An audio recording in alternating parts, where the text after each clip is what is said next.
Good morning, ladies and gentlemen. I am Susanna Wong, Senior Manager of the Market Outreach Division at the Hong Kong Monetary Authority.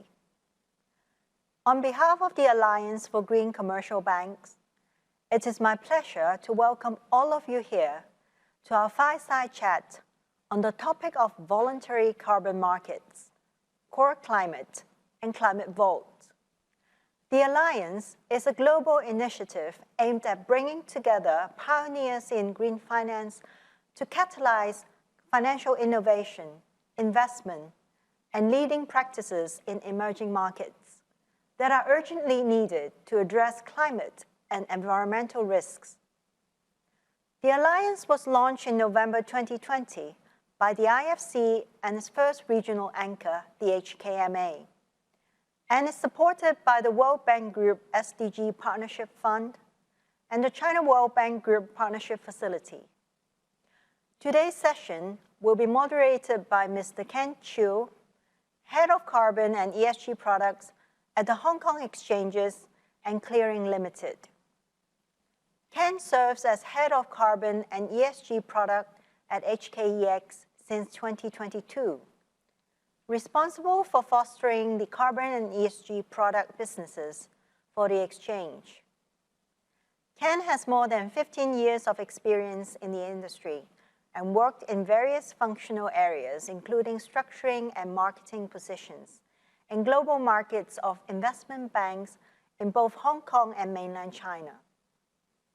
We're very honored to have with us our special guest speaker, Professor Michael Greenstone, to share with us his research on the latest developments of the carbon market and climate vault.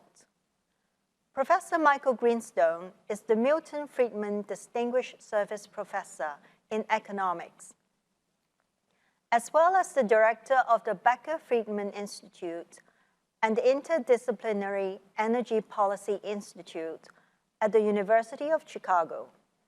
He previously served as Chief Economist for President Obama's Council of Economic Advisors, where he co-led the development of the United States government's social cost of carbon.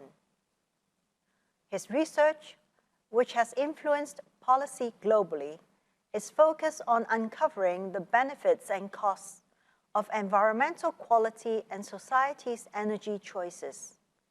His current work involves testing innovative ways to increase energy access and improve the efficiency of environmental regulations globally.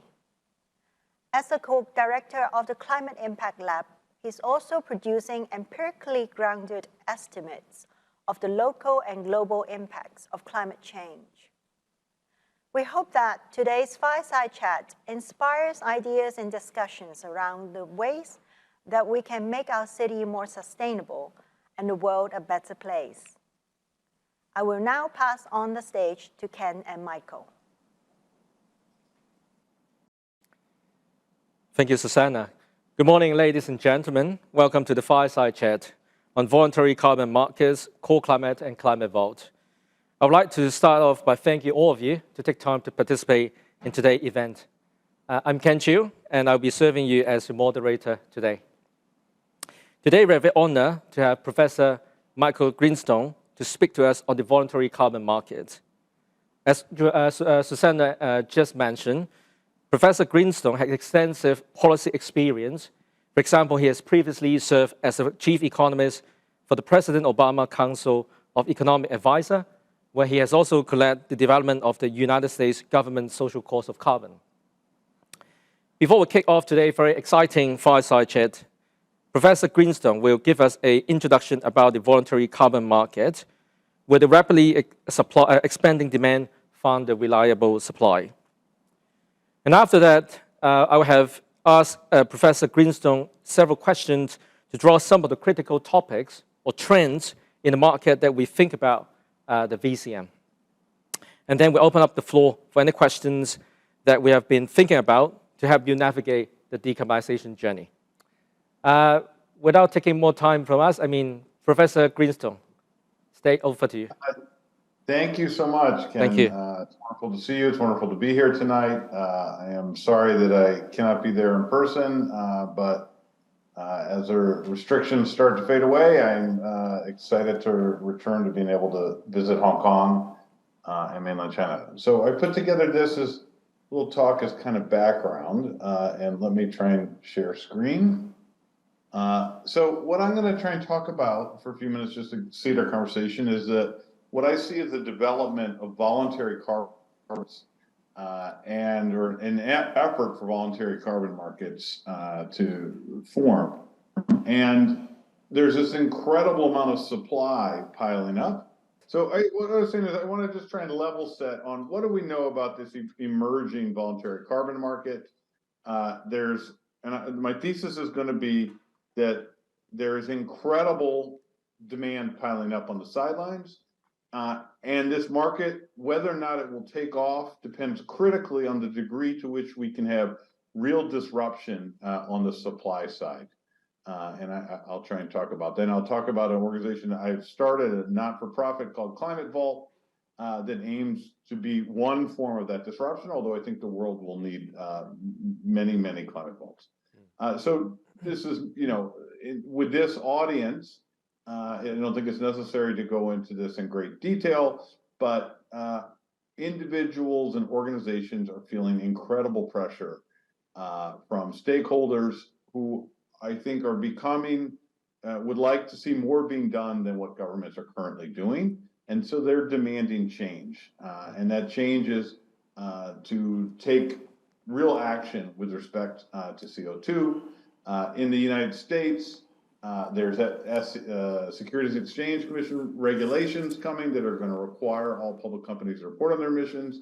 And all that's leading to kind of explosive growth in the voluntary carbon market. This is just one figure showing the fraction of executives who now have their compensation at least partially tied to ESG metrics. This is increase that I think was unimaginable as recently as 5 or 10 years ago.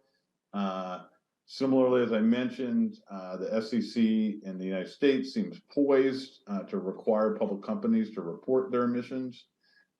My own view is that they're very likely to require Scope 1 and Scope 2 emissions, but unlikely to probably will take a pass on Scope 3 to avoid some of the double counting issues there.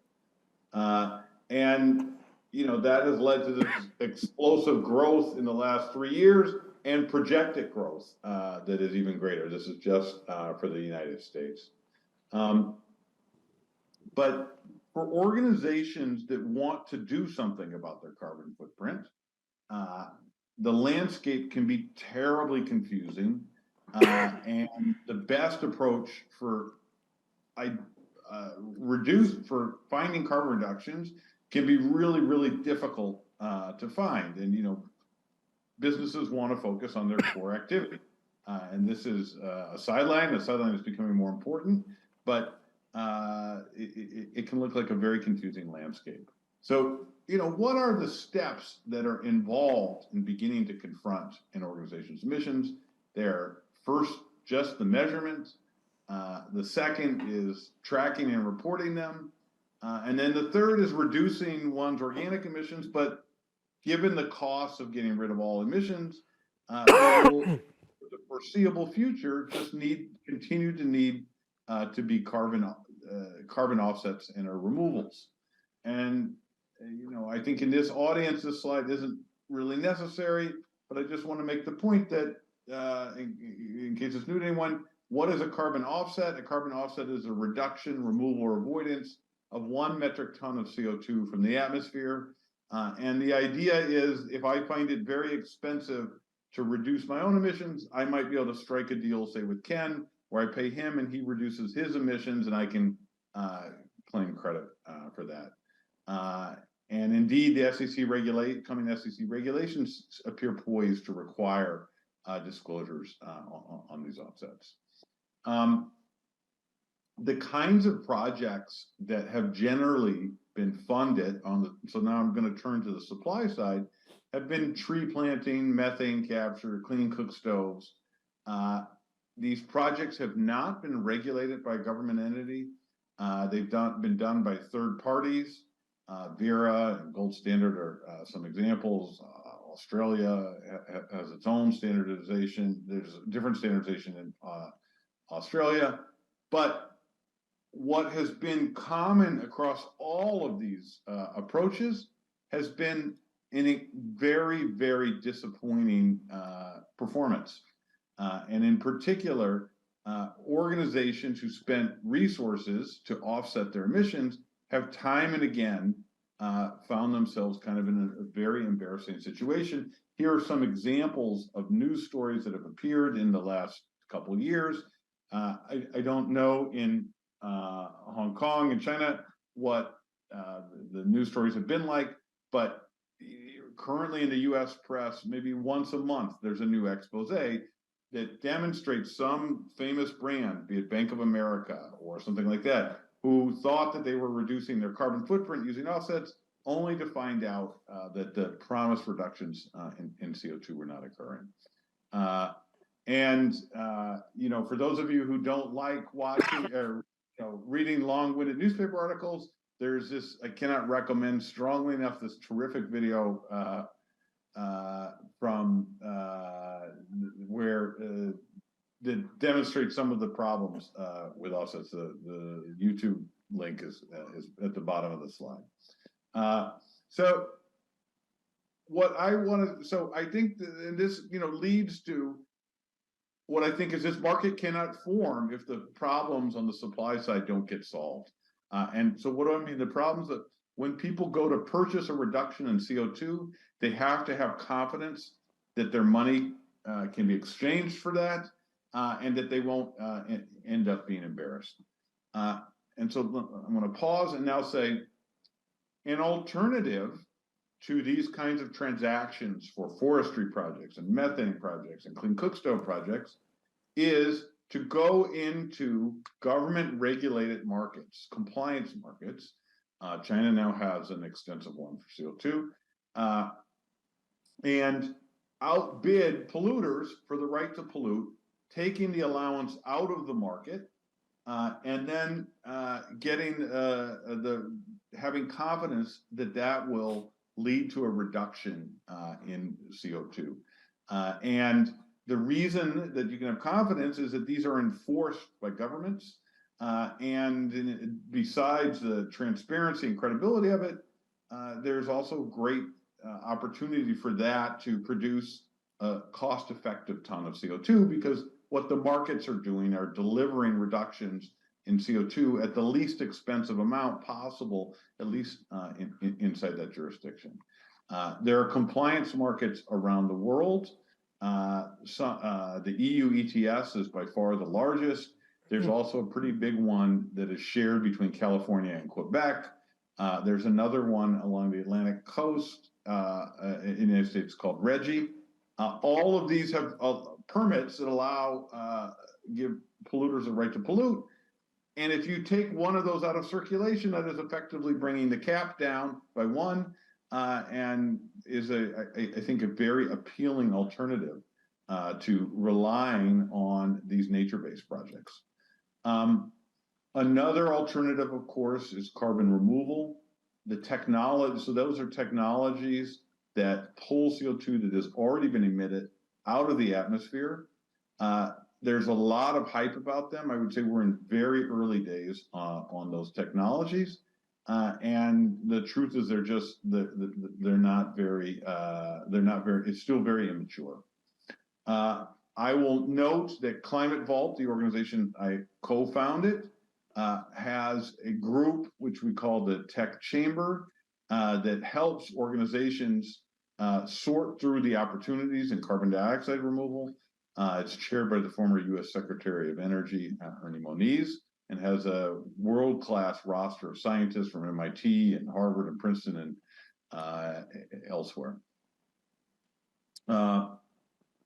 And so let me just skip to the here. I think before we get into too much, get caught in too much detail here, what Climate Vault can do is it can help by trying to disrupt the supply side. It can help organizations that want to reduce their carbon footprint, or it can help organizations many people in the United States are interested in ESG investing.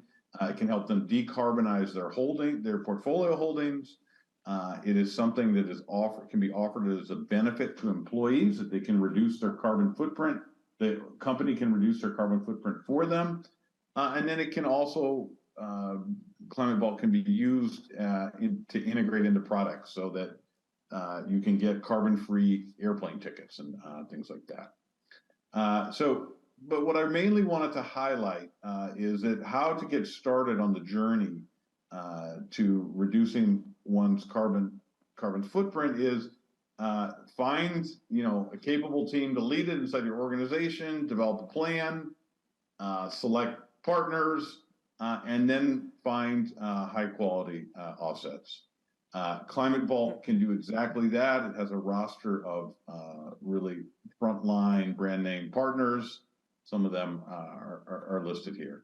But I mainly wanted to raise the general problem in Climate Vault is to seed the conversation with Ken. And so let me turn off the screen share, and I look forward to having a robust conversation. Thank you, Professor Greenstone. I think all the audience have learned a lot about what you have done in your field, especially I think from what you described, obviously there are things to be improved in the voluntary carbon market. You highlight there are broadly two aspects. One is the project certification consideration, and on the other part that I think how corporate want to embark in the journey, a decarbonization journey, as well as what is appropriate corporate action in order to claim the net zero pledge. I think that is the background idea, like why do you want to pursue your journey to devise and deploy Climate Vault, which is a very new idea to all of us. I think very, very inspiring, because there are many ideas that, probably we can have a deep dive into the question section with you, but I try to recap and give a background and context to the audience. Because of the time constraints, so why don't we go into a couple of questions for Professor. I know the audience have a lot of questions for you, but we pick and we try to go from macro to micro, because I think we give a bit more context and try to relate to what you're doing and your view in terms of the development, not just about the voluntary carbon market, but also the compliance market. To start off, I think there are heat word. It's called COP27. So recently it's over, and the need to ramp down the greenhouse gas emission was reiterated. Maybe from your view, Professor, what is your observation? Like, what has been achieved, and what are the key takeaways from the conference? From COP27? Correct. Yeah, I think there was an important first step. So what is becoming clearer and clearer to people is how unequal climate change is going to be. And it's unequal in at least two ways. One, most of the emission, a large portion of the emissions that are projected to occur over the remainder of the century are projected to occur not in the world's wealthiest countries. Right. So if there's going to be, we're going to slow down the rate of climate change, just the raw algebra of it is it's going to have to occur through reductions in many of the countries in the world that are not the wealthiest currently. Now, does that mean that those countries have to pay for it? That's a different question. And a second issue, in ways unequal, is that the damages are going to be concentrated in today's hot and poor places, much more so than in where the rich countries are today. And both of those make it extraordinarily difficult to find a way forward. One thing that COP27 did was try to open a pathway through loss and damage funds. And I think in principle, everyone agrees with it. And in practice, probably not many people want to spend a lot of money on it. And so I think some of the issues and inequities associated with climate change are beginning to become clear, and COP27 was important. But there's a long ways to go. Absolutely. And there are a lot of hot topics that has been discussed, but there are a lot of questions remain. So I think we're going to have further discussion in different occasions, and looking forward to this year's conference. But more importantly, back to today's discussion, obviously, like what you mentioned about the unequal distribution, either on the resources or responsibility, and hopefully that's something that to be resolved. But back to the VCM, and obviously more and more corporates are pledging to mitigate the climate change as is something inevitable and as an urgent global challenge. In your view, like, what's your role of VCM with respect to those net zero pledges? And obviously, it's one of the questions that COP27 might not have addressed directly. And how a vibrant voluntary carbon market to support the corporate climate action plan? Because I think one slide in your presentation is very, very important. It's the right and appropriate steps for corporate to embark in the journey. Otherwise, you're going to have a lot of different considerations. So how do you see all this? Yeah. So look. The idea. So all the net zero pledges. There's just no way that corporations can get there on their own. In fact, it's kind of silly to think that like all the emissions reductions have to occur inside one corporation. When there's opportunities to get less expensive ones outside. And that's the core idea of the voluntary carbon markets and using offsets, that you can make a transaction. I find it very expensive to reduce my emissions. You find it less expensive, so we make a trade. I give you some money and you reduce your footprint. And so to come to your question, to follow through on all these net zero pledges, it's going to be absolutely critical that there is a robust voluntary carbon market that has reliable offsets at its center. And the point I want to keep making is what that requires is not demand. We have the demand. We need credible supply. So we need real disruption on the supply side. That is where companies can feel comfortable and confident when they go purchase reductions in CO2 that they're going to get it. Right. So keyword, credible supply. I mean, it's important market, but I think both of us would observe from the market there are a lot of items to be improved or discussed so that we can reach a consensus to have the market to develop in a healthy way. As such, I think the next question is relevant, that the credible supply, obviously that will also tie to what you have been doing in the climate vote. Could you share with us your key findings and observations of the supply side and the demand side, slightly further to what you have mentioned in the presentation about the supply and demand and also the market landscape? I think, could you please highlight the opportunities and probably more like challenges as well? Yeah, so let me try and take that on. So the idea of voluntary carbon offsets to supply, that's been around since the mid-1990s from the Clean Development Mechanism under the Kyoto Protocol. And what's just shocking to me is people have been trying the same thing for 25 years, and it has failed. It has failed time and time again. And there's that famous quote about insanity is doing something, having it fail, and doing it over and over and expecting a different result. And so I think the burden of proof is entirely switched to now these nature-based projects must show, they literally must show that they can get the promised carbon reductions. They can no longer have the benefit of the doubt. And so what I did in starting Climate Vault was to say, well, let's just work on that. And by the way, better measurement is not enough, better satellites, the problem is much more endemic. Let's just go to compliance markets. We know that they work. Governments enforce them.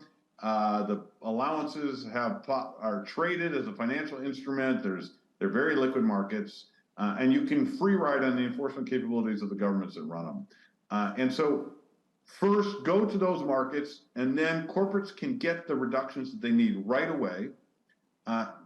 And then what Climate Vault does is also look for opportunities to do carbon dioxide removal. Those opportunities are not abundant currently, but you can begin to set a price signal to kind of develop ideas and bring new ideas out of the woodwork. But in the meantime, let's use the compliance markets to get reductions. That wasn't the intent of the development of those markets, but they can be used nevertheless. Right. You're trying to bundle the compliance market and channel the right resources to do the right thing, especially in the removal space.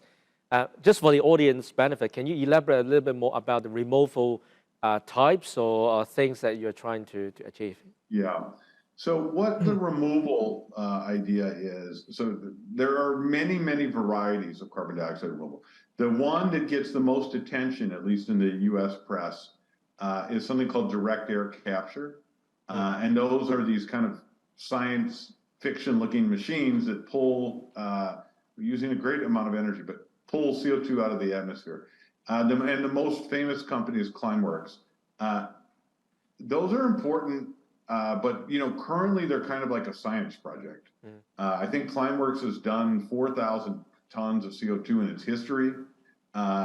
Climate Vault, the organization I started, has done almost 1 million tons.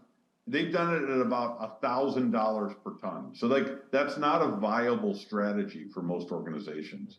But it's important that we do learning and try and move down that cost curve. But at present, it's just not a viable strategy. And so relying on the compliance markets to help incentivize to get started, that can be done for about $20 a ton. And sorry, you asked about carbon dioxide removal. There are many varieties. There's direct air capture, there's mineralization, there's using oceans, there's many varieties. And we need to throw things at the wall and find out what works and what doesn't work. Absolutely.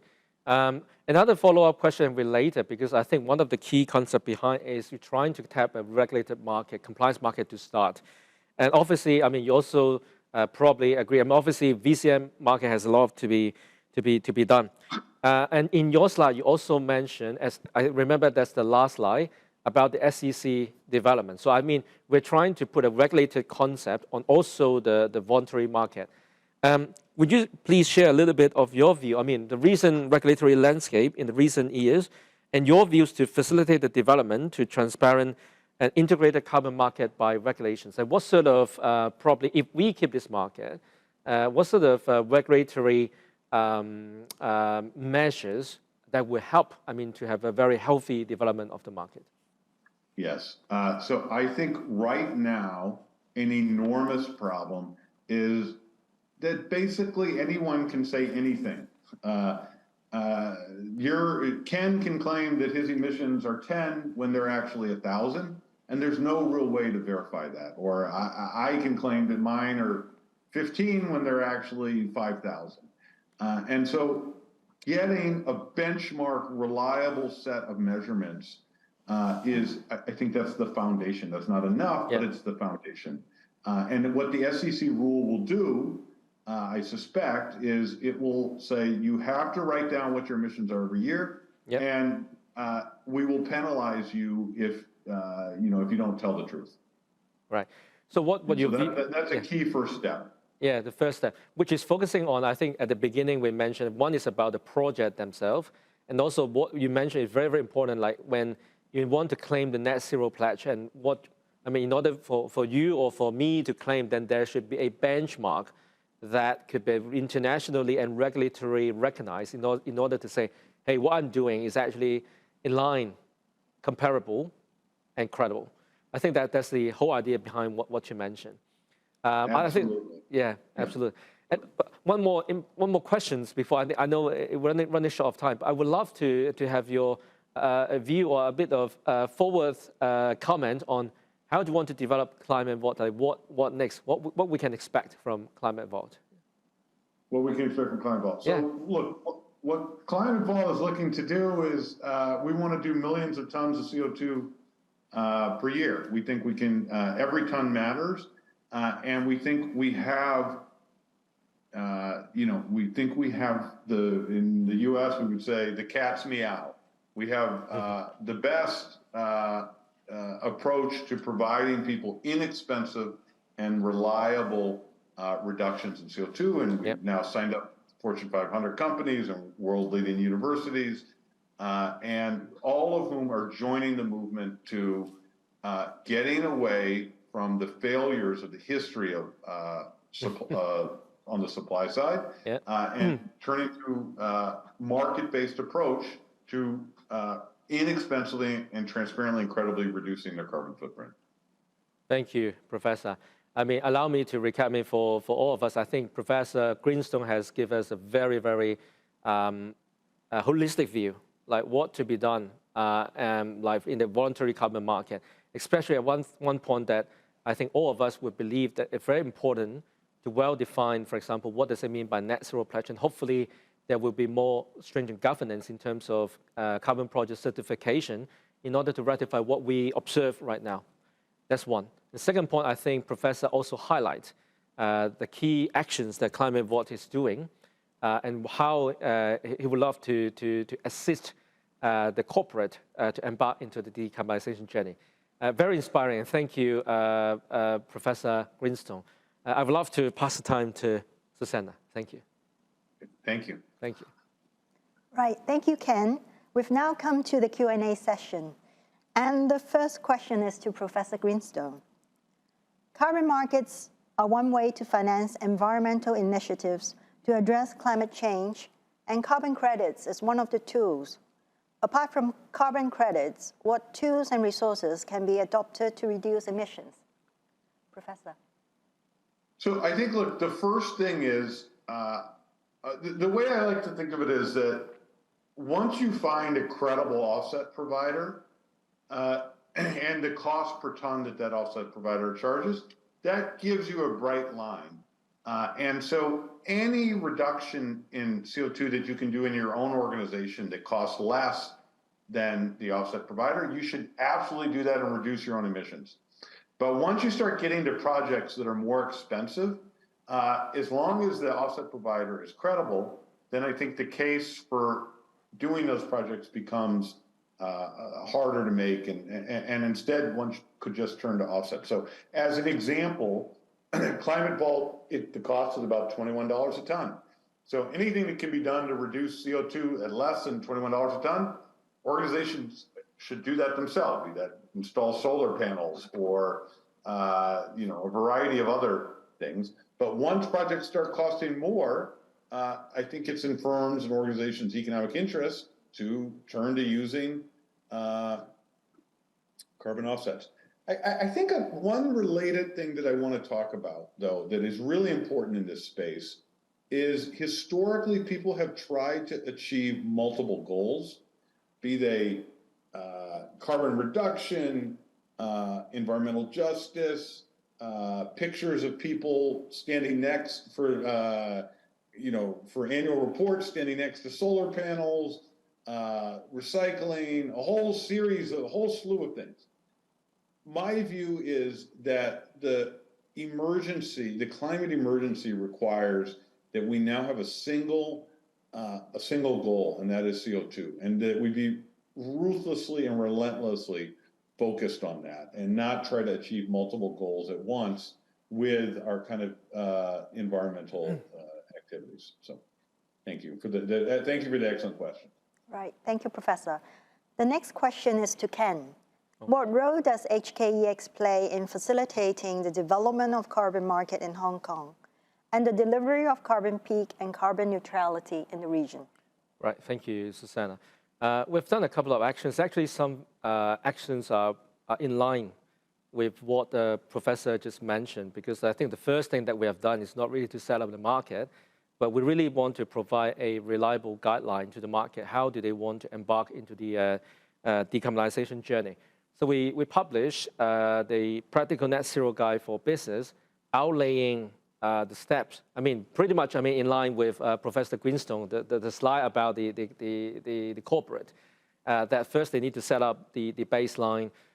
They need to come up with the decarbonization strategy, finding the right way to reduce, and for unabatable, then that's the last thing that they will come to the carbon market. And hopefully, of course, then there are things that need to be done on the net zero claim. So I think that's that one we're in line.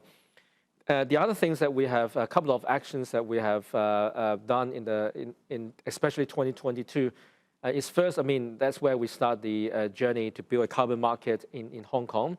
Under CSG, the Cross-Agency Steering Committee, we partner with SFC to publish the white paper about carbon market opportunity in Hong Kong. And then in July last year, we set up the Hong Kong International Carbon Market Council. The whole point is really trying to, of course, on one hand, group together the expertise to gather the intelligence about what sort of things that we have to do it right to build a carbon market in Hong Kong, be it from a very market perspective, like the trading methodology, the product design, but more importantly, like what sort of things that we should do in order, in the long run, to gatekeep the healthy development of the VCM, because that outlay the fundament of the overall and spirit of the overall deployment or launch of Core Climate. And lastly, of course, we built a market in Hong Kong. We launched it in October last year. Very importantly, we focus on the user market and try to help different corporates to achieve net zero, be it they are the supplier, be it they are export to different other jurisdictions that they have such requirement, in the space. So there are multiple actions that we have done to build a market and trying to deliver the carbon peak and neutrality in the region. Right, thank you, Ken. The next question is to you as well. HKEX launched Hong Kong International Carbon Market Council and subsequently a carbon trading platform called Climate. How has the market responses been so far? How can a vibrant voluntary carbon market support corporate climate action plan? Right, thank you. Well, I think this question is very, very important to us. As we highlight, we start to gather different stakeholders into the council. There are financial institutions, there are corporates. And also in the carbon trading platform, Core Climate, actually we see more corporates also embarking or be a participant in the platform. So the initial feedback was very, very positive in the sense that they want to understand more and they want to understand how they can achieve and to help to contribute to the carbon peak and neutrality, be it in their jurisdiction or in the region, or wherever they have the presence for the operation. So the first thing I think that we have achieved is actually to raise the market awareness of the decarbonization. Because there are several things that clear action plan to tackle the net zero. I think that in general, a vibrant carbon market, as we mentioned, if we can help the corporate to get the right tools for the fact that on the assumption that they have a very clear carbon climate action plan, meaning they cannot just come and buy carbon credit from the market. If they just want to embark that, then there will be a lot of problems, like what Professor mentioned, exactly what we should avoid in order to achieve what we want, the global mission to decarbonize. So as long as they have the right strategy, if they want to have the right baseline, they have reduced, they follow, for example, SBTi, the Science-Based Target Initiative, they reduce for the undebatable, they come to us, we provide a platform to them to source the quality carbon credit. Of course, we overlay something that not just about like, okay, any project can be shelved on Core Climate, and obviously we have our own gatekeeping mechanism to ensure that the carbon credit quality, integrity on a project basis, and there are rules, for example, gatekeeping on the vintage, on the project type, and so on. So I think at least we take extra steps. I mean, yesterday we discussed with a very brief talk with Professor, and something that we can collaborate together and see how we can do it further to make sure that the market is developing in a healthy way. And obviously that's something that the Core Climate platform can contribute to the journey. Right, thank you, Ken.